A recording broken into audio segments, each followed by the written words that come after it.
Well, back again with another edition of XFeed. What's up? My name is Schiller.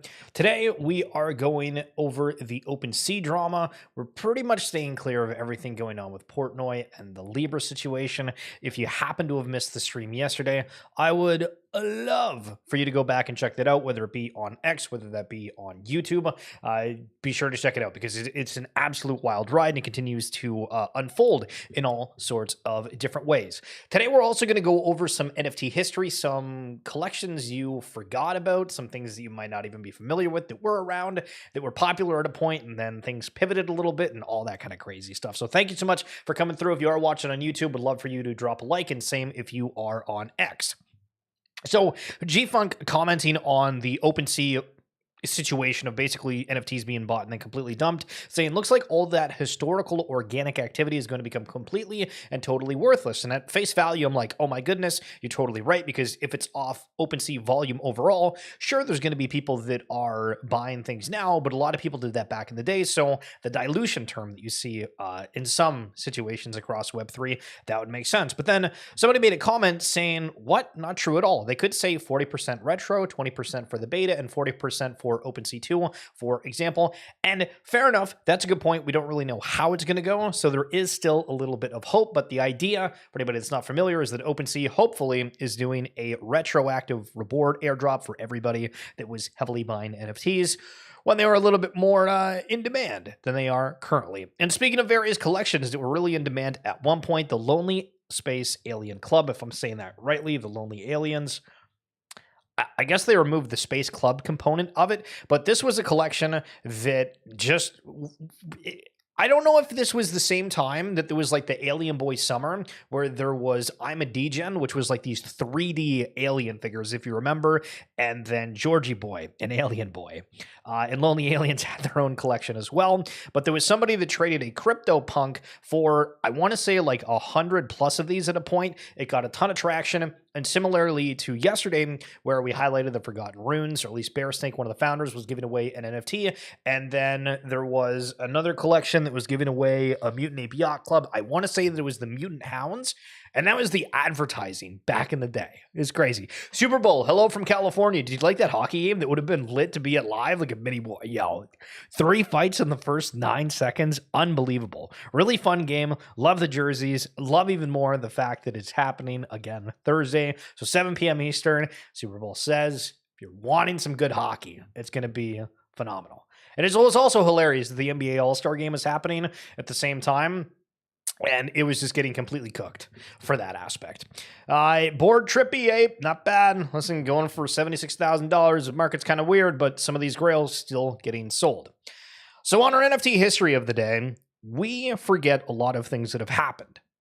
And at different points, I really personally think that when I look at somebody that has an avatar, I always had the assumption that this was a representation of when they got into Web3 and decided I was going to do something bigger. Now, there's people that have found wild success in whatever reason, and gone out and bought some of the more expensive things.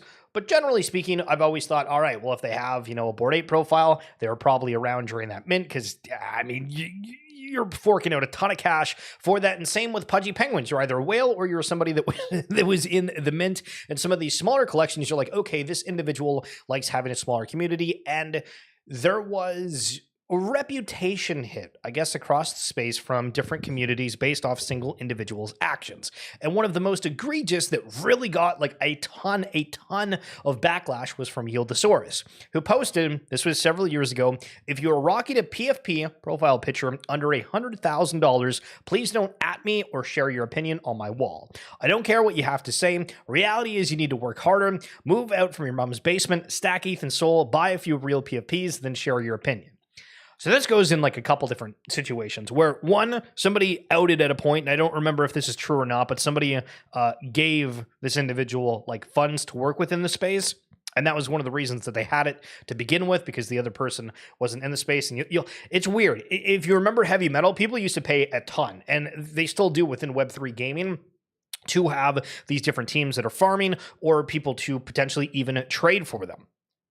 And there was another one, and I've told the story before, but when I was in the lineup for the Bored Ape Yacht Club Halloween yacht party in New York for the first Ape Fest, he walked up, he's like, "Yo, Schiller." And I'm like, I have no idea who this guy is. And he cut in line, and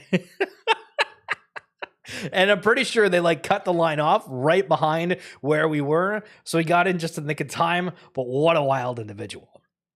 So Crypto Cities, this was an NFT collection that had some crazy cool components to it. And when I mean components, basically they had these worlds. And if you were somebody who was building out a NFT collection, wanting to do something within like Sandbox, these metaverse ideas, this was essentially a world which they had created for you.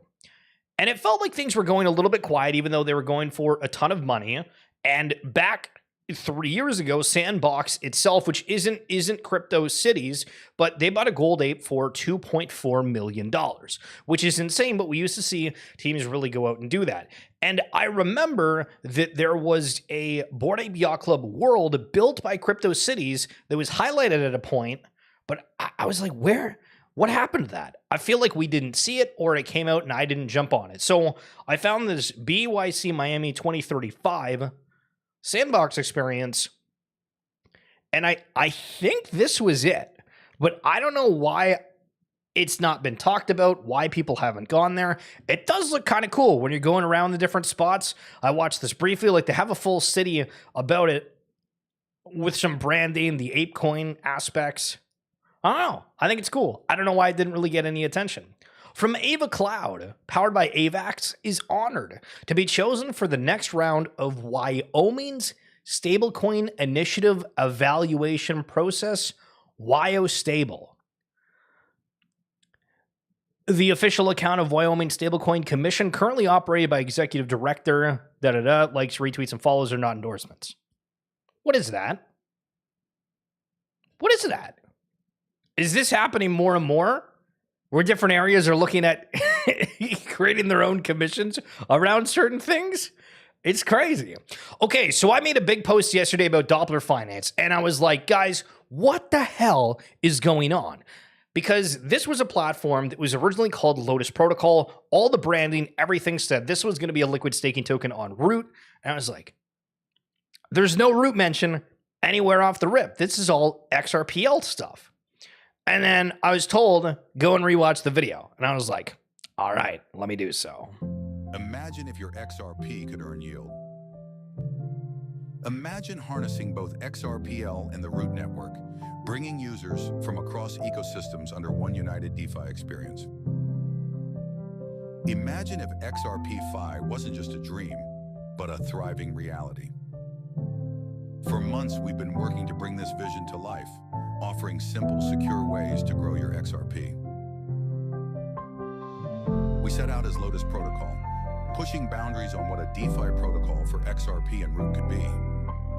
Now we're stepping into a new chapter. Meet Doppler Finance, a fresh identity, the same unwavering mission. Transform idle XRP into an active asset.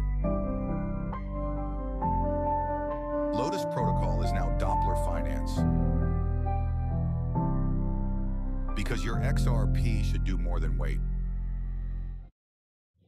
Yes, Corwin agree. Good video. So it does have a Root connection. Also saw It's Crazy Bro talk about how the XRP / Ripple USD could be a component of it. Super interesting if you go over the docs. I did make a post about that, but just wanted to share that quickly to highlight, I was a little bit off. And, Jen Slade on the Ivories, true. And so the soundtrack on that, if you happen to be watching on YouTube and we want to listen back, or if you were listening intently, that was one of the music AI generators coming out of that. Lotus Protocol is now Doppler Finance because Abstract hijacked the green color. I don't actually know if there was any green color necessarily on Lotus. I'm pretty sure that it was just like a black and white logo to begin with. So they just changed the name for whatever reason. Okay, so the Phoenixes by Habit Nest. This was a collection that I saw before, and it was about birds. And of course, we think birds are cool. But this, let me read this. So, backbone of wellness in Web3, powering wellness for 25 projects. Learn to Earn is coming by a $10 million plus startup. Nothing's happened with this. Nothing's happened with this. So I've been going through and like trying to clean up my Twitter following, whether it's like who I'm following, who's following me. Because if you guys go, you can actually look remove followers, and there's a ton of just complete bots. And I'm like, listen, it's cool that I got like a decent amount of followers on X, but like we got to deal with the bot problem. So I'm trying to like manually remove them to make it a little bit more, kosher. But here's the roadmap for something that doesn't exist anymore. So now you get to judge for something that doesn't exist anymore. So number one, the VIP experience. Lifetime app access, special promotions, early access to new products, special offers and discounts. Create a VIP experience for Habit Nest brand lovers. I feel like this doesn't really give any insights. New product line goal: build the brand and characters of the Phoenix's universe, incorporation into tangible products. Phoenix's will be the face for an eternally new Habit Nest product line. Estimated time of arrival of 2025. Okay. Forge partnerships with top brands using our refreshed identity. And then gamification, create more value for owning Phoenixes. And talking about value, Buffalo Space, knowing what kind of value he's got. 30K Harden. God, no. Oh, no. All right, sure. We'll go to this quickly. So the story about the 30K Harden and Buffalo Space, thank you. You guys are not allowed to judge. All right, listen, you know what? Go ahead. It's fine. So back in the day with NBA Top Shot, I bought a ton of Kevin Durant moments. Like, we're talking insane amounts. This was, I think, one of his first moments with the Brooklyn Nets. And I bought a lot of them. In my head, I'm like, you know what? James Harden is Himothy, and it was a legendary. And I was like, I'm gonna get this. Except I didn't have enough funds to get there, but I had a lot of Kevin Durant's. So we were listing Kevin Durant's, and I'm streaming at the time because Top Shot, like for anybody that's joined a little bit later and followed the streams, we used to stream Top Shot every single day for 7 hours a day. How we covered an NFT marketplace of basketball moments for 7 hours a day, I will never know how we did that, but phenomenal time. So anyway, we're like mass listening to Hardens, and like I'm screwing up. These things are supposed to be selling for like $500, $700. I like fat finger a couple of them for $300. People in the chat are like, yo, he screwed up, let's go. And I'm like, I'm just trying to get there. And so we get the Harden, and then that was the top of Top Shot. We literally bought the top of Top Shot. Don't ever do that again. Hell yeah. But speaking of buying the top and doing things you probably shouldn't have, the Major League Soccer bought a Bored Ape Yacht Club to use as their branding, because that's how big things were back in the day. Like, people thought, and I don't necessarily disagree with it because it was really large at the time. And I mean, look at Pudgy Penguins as an example, right? There's a ton of brands that we saw changing up their identity. Take the Van Eyck Penguin as an example. The Intern, I should say. It's very, very similar. But Striker 6045, which is a stupid name to begin with, respectfully. But use the like button if you don't have a date tonight. Like, that's the best you can do. BOYC 6045, born on the blockchain and bred for greatness by Get Engaged. And the account suspended. Previously signed to Major League Soccer. So then nothing's happened with that. The studio's probably dead. How much did they pay for the ape at the time? I mean, is this an ape problem, or is this the people behind the account? Because some of the tweets are just kind of So I found another thing amongst this, and you'll see like a pattern of random old things from me searching, and Cardboard Live is what I wanted to highlight. Because this was about Gods Unchained. And Gods Unchained is a Web3 card game that's on Immutable X. And this Cardboard Live was supposed to allow people that were using Twitch. And if you've ever used Twitch, some games have an interface where if you hover your mouse over something on the screen, it will actually give you insights on what that card is, or maybe what that product is. And this is the same concept, except it was for Immutable X. And so if you were watching somebody streaming Gods Unchained, you were able to actually open one of the cards that was on the board and go to Immutable X to go and buy that if you thought, hey, this was a really powerful card. I love the way this is. Now, there's been no updates for this Cardboard Live. I don't think it exists anymore, but I thought it was a phenomenal concept at the time. Neopets. Okay. Neopets Metaverse Transition. This is back in July of 2023. Greetings, Neopets. Changes in the air. The Neopets is entering a new era. But what exactly does that mean? Well, for one, Neopets is new leadership, which is working as a new cohesive unit with TNT to ensure that all Neopet products are in line with the values and community that have helped Neopets to thrive for nearly 25 years. Second, TNT has more resources, both in terms of funding and expanded team. These new resources will help us hone our development tactics and put extra focus on the improved quality and new features in both Neopets.com and our other Neopets project. That being said, TNT has taken a close look at every nook and cranny of Neopets, and after doing so, the decision has been made to transition away from Neopets Metaverse game and redistribute those resources to the development of a game that can feel better reflect our value and vision. So yeah, they basically stopped doing the Neopet Metaverse. That's tough. That's tough. And you see like Monster Catcher games and other stuff right now, and this had like 30,000 followers at the time. I don't know if there's any media that are, I mean, if we click on this, join Neopets X Audius track contest.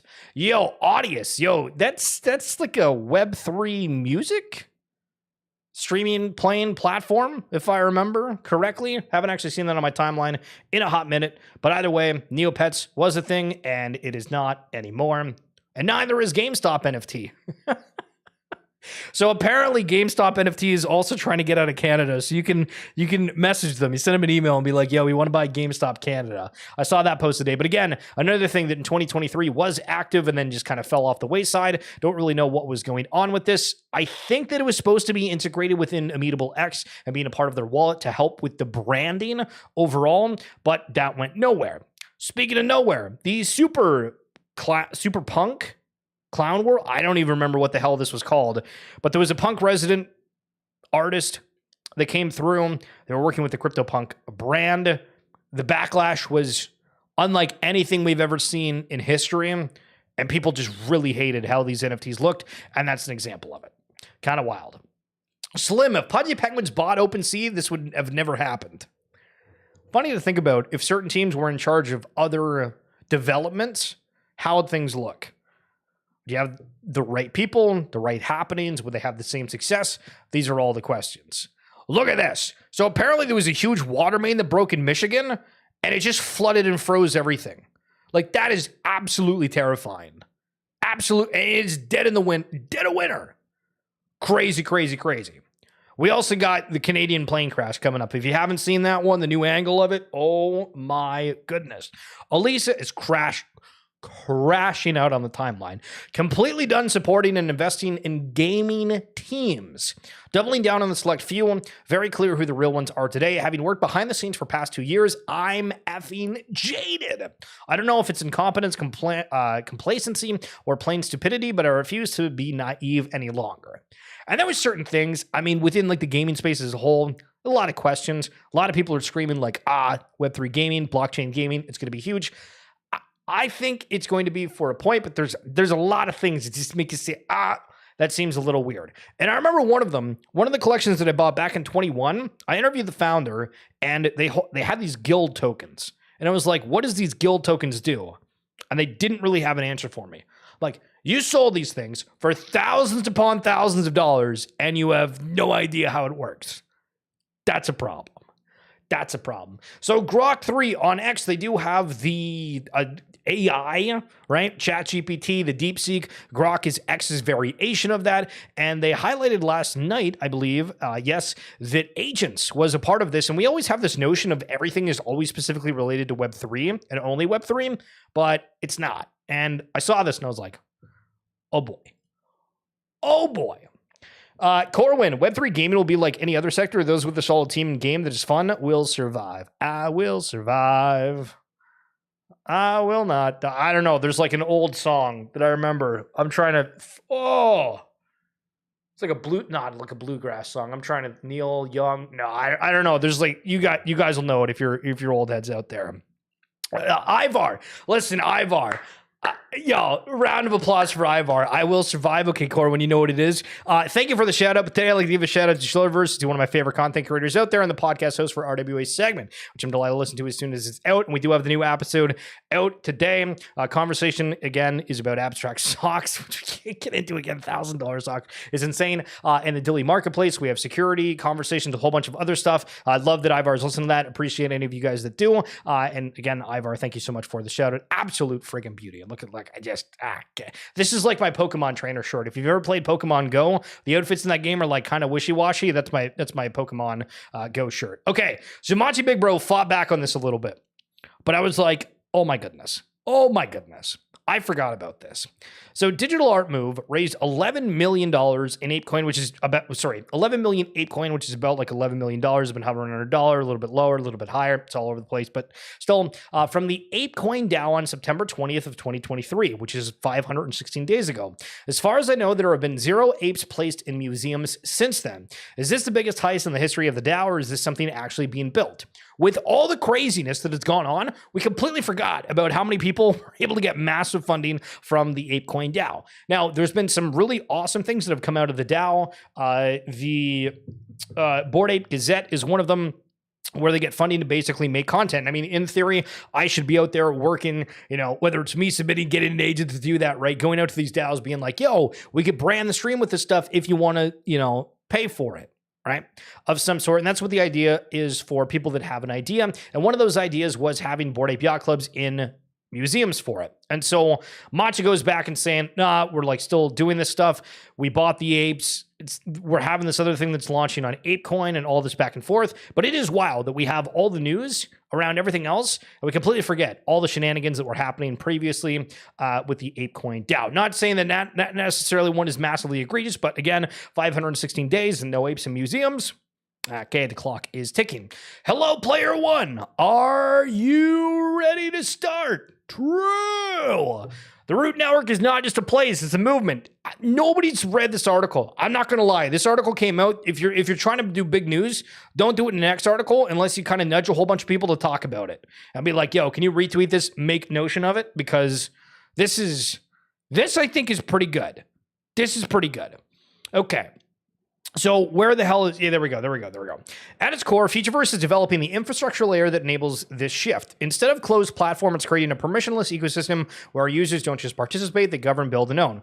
Through protocols like Legacyverse and Novaverse, Featureverse is advancing a metaverse where historical and cultural data is preserved on-chain, creating expression in open source and composability fuels innovation. So when you're scrolling through this, like, Legacyverse is derived from legacy or traditional, and it means a digital archive representing historical and cultural landmarks in high definition 3D. So sorry, I don't want to read the whole article, so I'm like trying to paraphrase it, but I'm doing a super shitty job. They are building out these places in a 3D digital experience, and they're going to have like a traditional version of what something looked like forever ago, and then have an alternative version that's like the current, what's updated, what's changing. So if you want to go visit the pyramids in Egypt as a hypothetical, you can do that. You can check out what's back in the day and what it is now through an experience. And I'm just like, what the hell? So Novaverse, the creator's playground. While Legacyverse preserves the past, Novaverse, meaning the new world and metaverse, is a platform for digital world building. Instead of just visiting virtual spaces, users can create their own, from immersive landscapes to interactive experiences. With tools like Think, formerly ASM, and Promptopia, users can generate entire environments, design avatars, and bring digital worlds to life just by using text or voice commands. No technical barriers, anyone can create, no coding required, and ownership first design. The metaverse isn't controlled by corporations, it's built by its users. Okay? So, yeah. I mean, Drew is nuts. Sounds really cool. I don't know why this is in an article where it's just like kind of passively mentioned within here, and maybe passively isn't like the correct terminology here. But I'm excited to see what these worlds look like. For a report coming in a bit from Saigar. Yo, Corwin, wait, is this the same Root Network partnering with XRP in that cool video earlier? Yeah, sure. Yeah, sure. A lot of stuff going on. And they have like a Shibuya experience from like the city in Tokyo, Japan. They have like a district, and the whole Ready Player One type environment is coming forward. Really excited to see what that looks like. So before I go into this post in depth, we're probably not going to go in depth. Wait, we say whatever. Abstract had an exploit this morning. This was from Cardex, which is a TCG game on the platform. And there was posts from Quit saying, we thought the team was malicious, but then he said he deleted the tweet and the team was just so incompetent that they gave the tools to malicious actors because they're incompetent. And I was like, wow, this. This is crazy. So full report coming in a bit, but here's the TLDR of the situation. The issue is related to CardX. If you've ever interacted with this app, revoke your sessions here at revoke.abs.xyz. And again, for anybody that uses Abstract, try to remember that. Maybe even go right now, type it in your browser, save that page for later if you need to revoke, and you can revoke like all of it in one go, allegedly. This is not an issue with AGW's contracts. There is an exploit with wallet functionality. This specific issue is related to negligence on the app regarding session key management. If you have never interacted with CardX, your funds are safe. This is isolated specifically to sessions created on that app, and our contracts have been audited multiple times. We had our session key module looked at specifically. These reports will be available shortly. So not great news, but there you go. And also, not great news. This is the plane crash out of Toronto. The plane friggin' flipped. The plane friggin' flipped. And there's some crazy, like, posts online of people saying, this is a part of, like, the planes around the world and, like, all these conspiracy theories. I don't know if people have been outside in Canada lately, but, like, the wind hurts your face. It's insane that we had a crazy-ass storm the other day. The entire runway is just absolutely blitzed in snow. I still don't know how the plane turned over. I'm guessing, like, it hit something, and then the wind pushed it enough as it tilted on the wheel from not landing straight. But either way, wow. Crazy, crazy, crazy. Smoot, market is so cooked that Pranksy docks to become a Pokemon breaker. Okay, I'm confused for a second. He's saying, I mean, that's not me, but to know that require doing actual research is often lost in the space. So we're saying that on Pranksy Plays, they just have a random person that's not Pranksy doing Pokemon breaks on Pranksy Plays. I don't know. That seems weird to me. That seems a little weird to me. Intel, SEC acknowledges filing for Bitwise Spot XRP ETF. So XRP take a little bit of a upwards trend on that news, but also the crypto market today do not look, babe. If you're having a good day, don't look at the charts. That's all I'm going to say. On yesterday's stream, we broke down a wild weekend in the crypto market. Your posts may have been featured, as we always do on here. I'm always looking at tweets, saving them if they're anything relevant for the show. And if you guys ever want to DM me certain stories that you would just want to highlight, different takes on, would absolutely love to do that. But again, if you want to check out yesterday's stream, would love for you to enjoy that. If you do, I still need to change this. Ever since I've set up the subs on the Abstract, it's stuck at 1, which is tough. But listen, 1's the loneliest number. But collectively, we're here. Group hug time. Hell yeah. It's the soul. And Drew. Anyway, that's it for this edition of XFeed. Thank you so much for coming on through. You guys are the best. I hope you have a phenomenal rest of your day. We'll be back tomorrow as per usual. Corwin, a gem, Rodney Mullins, Drew, Buffalo Space. Appreciate you bringing up the horror James Harden sale, but thank you so much for the 34 months. Absolute friggin' legend and Super Bowl legend for coming through. Quick, easy, dirty on the first one. Enjoy the rest of your day. We'll talk soon. Peace.